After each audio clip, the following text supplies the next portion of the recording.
नमस्कार, मैं दीपाली गहलोत और आप देख रहे हैं यूआईपी न्यूज।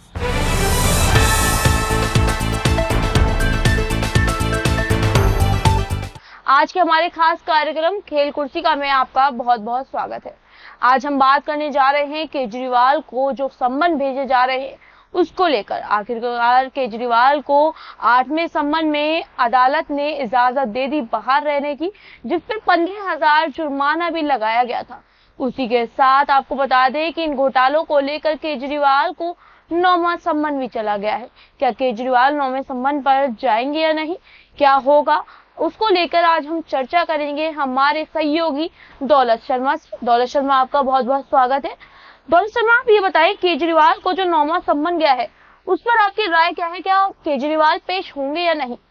देखिए, मुझे यहाँ पर अरविंद केजरीवाल पेश नहीं हुए। जब यहाँ पर कोर्ट ने उनको समन किया तो कोर्ट के पास हो गए, लेकिन उनको यहाँ पर जमानत मिल गई और वो एक तरीके से इसको अपनी जीत जो है मानने की जमानत मिल गई। जमानत मिली है, अभी वो केस से बरी नहीं हुई है और जब भी ईडी उनको बुलाती है, सवाल जब भी आते हैं उनके समक्ष, तो उनको जवाब देने यहाँ पर जाना होगा। ऐसे वो इन संस्थाओं से नहीं बच सकते। कभी खुद अरविंद केजरीवाल ही कहा करते थे कि अगर समन आया है तो हर नेता को यहाँ पर जाना चाहिए। अगर कुछ भी सवाल उठता है तो सबसे पहले ये सवाल उठना चाहिए कि वो नेता भ्रष्टाचार ये है क्या या नहीं, क्योंकि समन अगर पहुंचा है तो कहीं ना कहीं आप कानून की निगाहों में हो। सबसे पहले अगर आप दूसरों को सलाह देते हो तो आप खुद को भी ये सब जवाब यहाँ पर देने चाहिए। जी, जैसे कि देखा जाए तो बीजेपी की पार्टी के संबित पात्रा ने ईडी को लेकर और केजरीवाल को लेकर आखिरकार आप पार्टी को घेर लिया है। उन्होंने कहा है कि पहले जो केजरीवाल की आप पार्टी कहती थी ईडी का सम्मान है, लेकिन अब वो सम्मान से भागते हुए नजर आ रही है। तो क्या वाकई में केजरीवाल ईडी के सम्मान से भाग रहे हैं?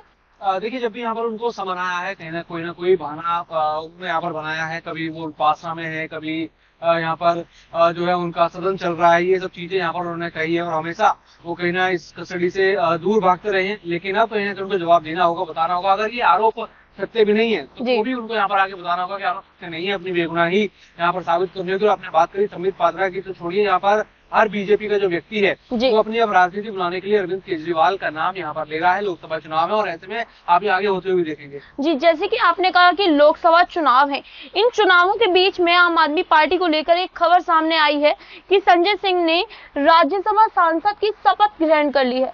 आखिरकार संजय सिंह पर केस भी चल रहा है, उसी बीच ये उन्होंने शपथ ग्रहण भी की है, तो उसको लेकर आप क्या सोचते हैं?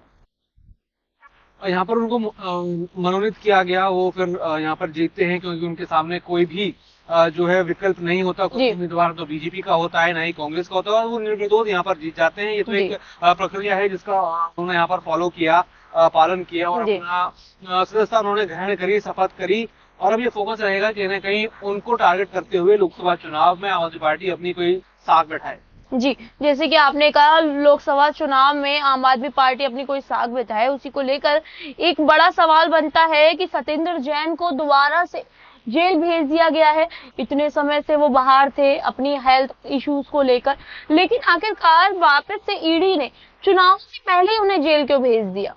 देखिए, प्रक्रिया है और लगातार जो राजनीतिक दल है कहीं ना कहीं जब भी ईडी का सामान आता है, ईडी किसी को पूछताछ बुलाती है, सीबीआई बुलाती है, तो उसको राजनीतिक रूप दिया जाता है। कहीं ना कहीं पॉलिटिकल फायदा यहाँ पर उठाया जा रहा है कि देखिए कि सरकार में बैठे लोग हम पे इतना अत्याचार कर रहे हैं। या फिर सरकार के लोग कहते हैं कि अगर आप बेगुनाह हैं तो जाके जवाब दीजिए, डरते क्यों है? देखिए, कहीं ना कहीं राजनीति का ये खेल है। और अब यहाँ पर सत्येंद्र जैन की आपने बात करी, तो कहीं ना कहीं ये कार्रवाई के दौरान वो गए हैं और अब इसमें राजनीति होते हुए आप देखेंगे। जी, जैसे आपने कहा इसमें राजनीति होते हुए तो आप देखेंगे, तो आपसे मैं ये पूछना चाहती हूँ कि अतिशी ने का भी एक बयान सामने आया है जिसमें अतिशी कहती हुई नजर आ रही हैं कि सत्येंद्र जैन को फंसाया जा रहा है, क्योंकि जिन कंपनियों के द्वारा उन्हें फंसाया जा रहा है उन कंपनियों में सत्येंद्र जैन का कोई भी काम नहीं था। सत्येंद्र जैन की वाइफ का एक बहुत छोटा सा हिस्सा था उसमें।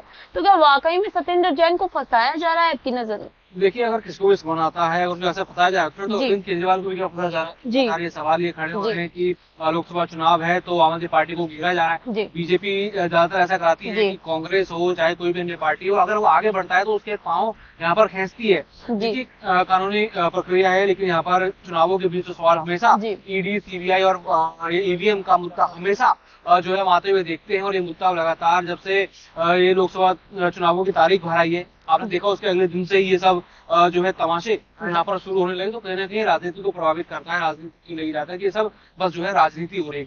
जैसे आपने कहा राजनीति हो रही है, तो दौलत जी आप हमें ये बताएं कि जैसे विधानसभा चुनाव थे, लोकसभा में भी ऐसा ही किया जा रहा है। जैसे विधानसभा चुनाव की तरह टाइम पर ईडी एकदम तेजी पे आ गई थी और आप पार्टी पे हमले हो रहे थे। कभी सत्येंद्र जैन को लेकर खबर आ रही थी, कभी मनीष सिसोदिया को लेकर, तो कभी किसी आप पार्टी के अन्य लोगों को लेकर, मंत्रियों को लेकर खबर आ रही थी। तो क्या वाकई में लोकसभा चुनावों को लेकर जो लोग कह रहे हैं, जो आम आदमी पार्टी बीजेपी पे बार बार बोल रही है कि बीजेपी सरकार जो है ऐसे कर रही है, घेर रही है उनको, तो क्या वाकई में बीजेपी सरकार उन्हें घेर रही है?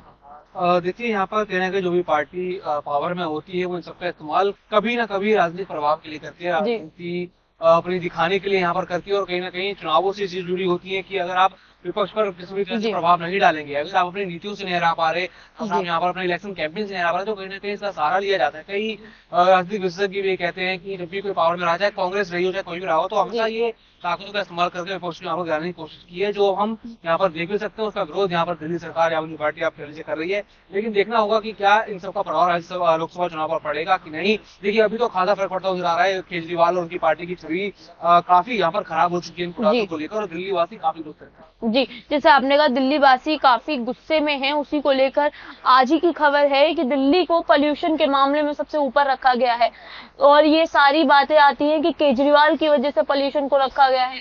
पहले केजरीवाल कह देते थे कि पंजाब की वजह से पॉल्यूशन आ रहा है, लेकिन अब तो पंजाब में भी केजरीवाल की सरकार है। तो ये पॉल्यूशन को लेकर आप दिल्ली के लोगों को क्या कहना चाहेंगे? देखिए, हमेशा यहाँ पर चीजें घुमाई गई हैं। केंद्र राज्य पर डालता है, राज्य केंद्र पर डालता है, और अगर राज्यों से बात नहीं सुनते तो आपस में एक दूसरे के ऊपर इल्जाम लगाते हैं। लेकिन अब आपने देखा होगा कि ये हल निकालने की बात अरविंद केजरीवाल कर तो रहे हैं पिछले 2 सालों से, लेकिन हल कोई निकला नहीं है। यहाँ पर पंजाब में उनकी सरकार हो गई, अब भी पराली वैसे ही चल रही है। वो कहते हैं हम पराली जलाना बंद कर देंगे, हम कांग्रेस ये कर देंगे, वो कर देंगे।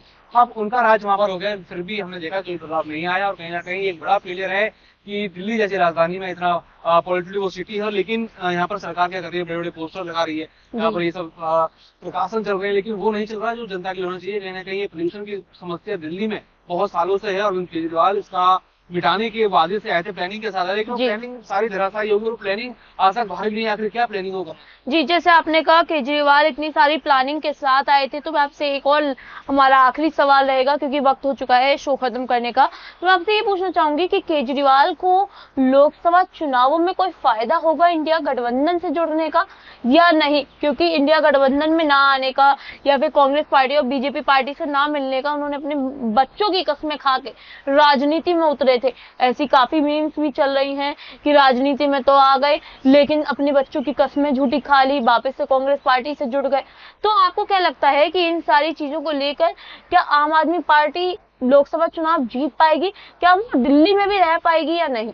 देखिए, ये जो समीकरण बना था इनका, इंडिया अलायंस और आम आदमी पार्टी का, 4 और 3 के रेशियो पर 4 पर ये उम्मीदवार उतार चुके हैं। और कहीं ना कहीं लगता है कि 4 उम्मीदवार शायद यहाँ पर खड़े उतर सकते हैं, क्योंकि बीजेपी ने भी अपने जो उम्मीदवार हैं उनको यहाँ पर बदला है, अपने प्रत्याशियों को बदला है। तो ऐसे में कहीं ना कहीं जो बीजेपी के पुराने सांसद हैं या लोग हैं, उनके समर्थक यहाँ पर गुस्से में हो सकते हैं, बीजेपी के खिलाफ यहाँ गुस्सा दिखा सकते हैं, और ऐसे में नुकसान बीजेपी को हो सकता है। और दिल्ली में तो खासकर यहाँ पर लगता है इस बार थोड़ी बहुत मजबूती आम आदमी पार्टी को मिलेगी। जी, जैसे कि है ना दौलत ने बताया कि दिल्ली में तो लगता है कि आम आदमी पार्टी डगमगा भी सकती है और उससे मजबूती भी मिल सकती है, क्योंकि इंडिया अलायंस से जुड़ने के बाद आम आदमी पार्टी को हो सकता है कि फायदा हो। लेकिन दिल्ली का पॉल्यूशन, दिल्ली की अर्थव्यवस्था तो यही कहती हुई नजर आती है। जब हम फील्ड पर जाते हैं तो लोग कहते हैं कि आम आदमी पार्टी ने कुछ भी नहीं किया है, आम आदमी पार्टी के केजरीवाल ने पॉल्यूशन पे काम नहीं किया। वहीं है ना हम लोग है ना अटकलें भी देखते हैं, बार बार आती हैं सामने की बीजेपी सरकार ही जीतेगी और आम आदमी पार्टी है ना इस वजह से हार जाएगी। तो आखिरकार आपको क्या लगता है कि आम आदमी पार्टी के केजरीवाल ईडी के सम्मन पर जाएंगे? क्या केजरीवाल की गिरफ्तारी होगी या नहीं? क्योंकि केजरीवाल को अभी रिहा तो कर दिया गया है 15,000 रुपए को लेकर, लेकिन क्या केजरीवाल वाकई में इस सारी घोटालों से बच पाएंगे या नहीं? आपको जो लगता है हमें कमेंट सेक्शन में जरूर बताएं। ऐसी तमाम जानकारियों के लिए देखते रहिए यूआईपी न्यूज। हम अलविदा लेते हैं हमारे कार्यक्रम खेल कुर्सी का से। धन्यवाद।